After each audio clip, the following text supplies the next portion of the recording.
Welcome to the Fight Night Daily podcast. We're here at the workouts for All or Nothing. Joseph Parker versus Fabio Wardley, Saturday night, O2 Arena, DAZN pay-per-view, live watch-along on talkSPORT as well. WBA and WBO interim heavyweight titles on the line. All or Nothing, maybe Alexander Usyk for the winner, which is what Frank Warren's telling us. We're here at the little gym in Aldgate, Darren Barker's Associated Gym, 12 threes. It's really packed in here today. It's absolutely boiling. Joseph Parker's working out behind us. What have we seen today? Because we've seen a few of the guys on the undercard work out already, Spence. Yeah, I mean, today's all about, them showcasing their skills really, but we see what sort of shape they're in, what sort of mindset they've got around them, and as we've seen all week with Joseph Parker and Fabio Wardley, they're in a great place physically and mentally. I'm expecting something quite special on Saturday night with what's on the line here, and that carrot that's being dangled obviously is a shot at Alexander Usyk. We'll talk about Parker and Wardley in a moment, but we've seen Royston Barney-Smith and Danny Quartermain, both undefeated super featherweights. We've seen them work out already. Royston Barney-Smith, one of the young studs in the Frank Warren stable. Looking forward to this one. That's a great fight, Danny Quartermain is a great fighter as well, and he's been waiting for this opportunity. I've seen him on a few shows of GBMs. He's been waiting patiently for this opportunity, and the same for Royston Barney-Smith as well. Yeah, that's going to be a great fight, real 50-50. Who are you picking? I'm probably going to go with Royston Barney-Smith. He looks a weight division above him. He's a massive super featherweight, isn't he? He certainly is, but I think that this is a crossroads fight for both of these guys. I think that Danny Quartermain, he's got one technical no decision. That was against Jack Beaton, and that was a clash of heads, a bad cut on Jack Beaton's head that stopped him from that fight from continuing. That was going to be potentially a good fight, but this is the first real crossroads fight for both guys. So, yeah, expect fireworks in that one. If I was to say one thing from their workouts today, there's a real power and snap about Barney-Smith.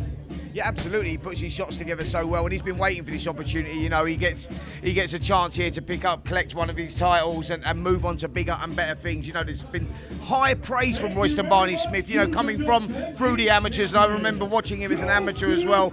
But like I say, he gets the opportunity, but it's a tough fight against Danny Quartermain. Also, we saw Ezra Taylor's in a late replacement fight with Steed Woodall, who's coming up really from super middleweight to light heavyweight. Ezra Taylor, again, one of the rising stars of Frank Warren's Queensberry stable. He's come through the Warren boxing management on the small hall shows all the way through. He's over there right now, looking in phenomenal shape.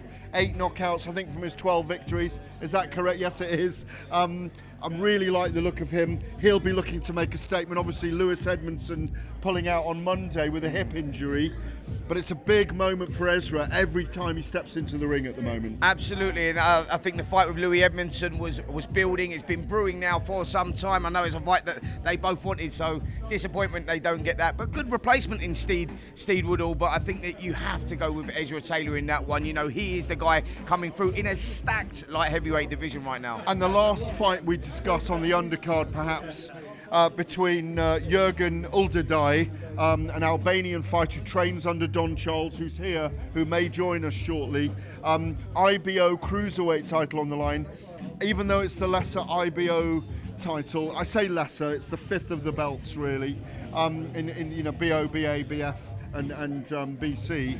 It's still the chance for an Albanian to win a full world title for the first time. And he's in against Roly Lambert Fogoam. I don't want to get his name wrong. But Don Charles speaks very highly of this guy. And you've been around him training. And certain people at talkSPORT. I understand the boss, Denny. Yeah, Denny Morris loves Jürgen. Yeah, we see him in the gym. Has he knocked Denny around a little bit or not? He hasn't had that opportunity just yet, but we'll see how that goes in the future. But yeah, Jürgen's a great fighter. He's under the tuition of Don Charles. He's really looking forward to this opportunity to become the first Albanian to win any form of a world title. It's a great opportunity all for that him. Noise behind us, as you can see, is Fabio and Parker facing off here at the moment at the workouts here, as we're going to be joined by the lights are striking, the one and only. Come on in, sir.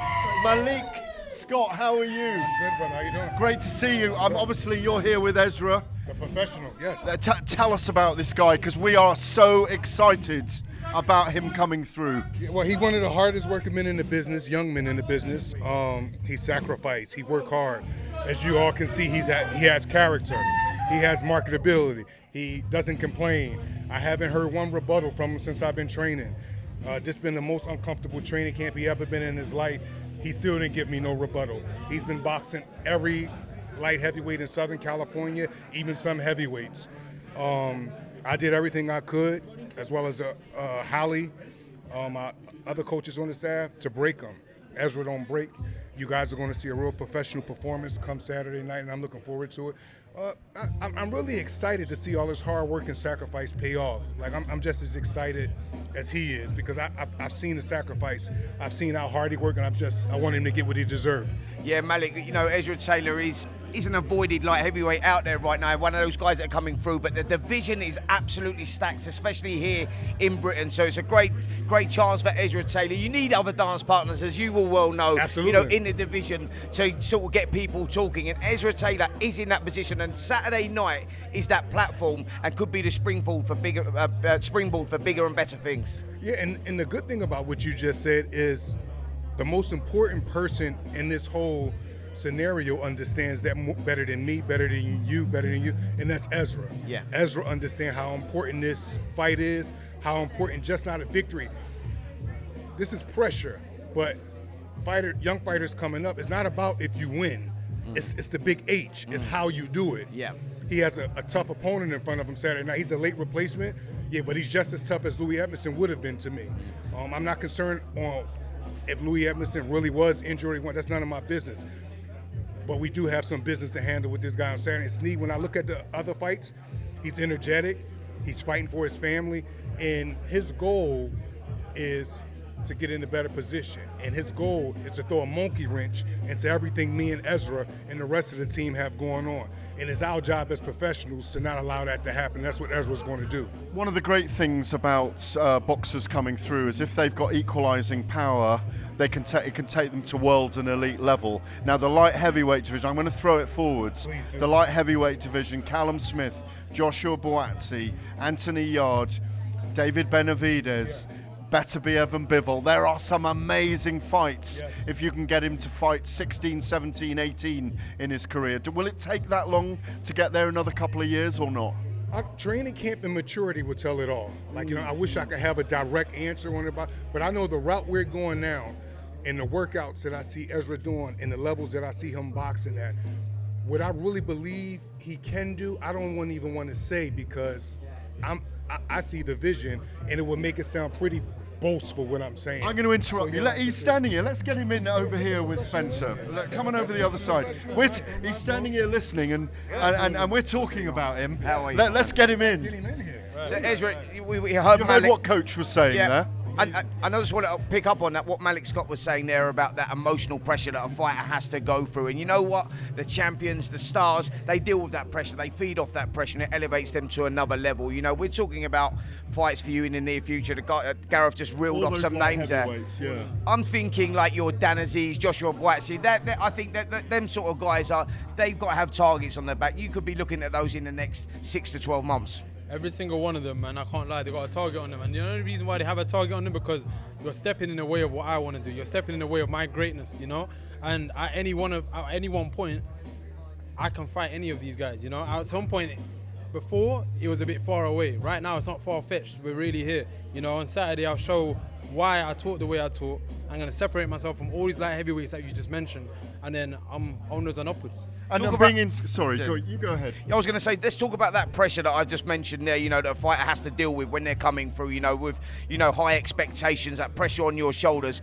Tell me what that does to you. How that feeds you as a fighter. That makes me thrive, man. Like I've dreamt of this. You know what I'm saying? Like I've dreamt, I've prayed, I've worked so hard, I've sacrificed so much for moments like this. Getting interviewed by people like yourself, being around people and boxers, rubbing shoulders with them, you know what I'm saying? Doing training camps and working hard and going to a dark place. I thrive off this stuff. I live in pressure, constant. It's not only when I get in the ring, I got more pressure outside the ring. My life is tough, you know what I'm saying? And I work so hard to reap the rewards of that. So for me, the O2 Arena is a stage set for me. Obviously, your guy wins on Saturday night in your mind and with the game plan and everything, even though it's a late replacement. Talk to me about Parker versus Wardley on Saturday night. You've been around the heavyweight scene all your life. How do you see it? Well, I spent time I have over 8 training camps with Joseph Parker all over the world. Me and Fabio spent tons of training camps together in Ukraine, a long training camp with Usyk in Ukraine. The fight to me is a better fight than it looks on paper, and it's because of the equalizer that Fabio has.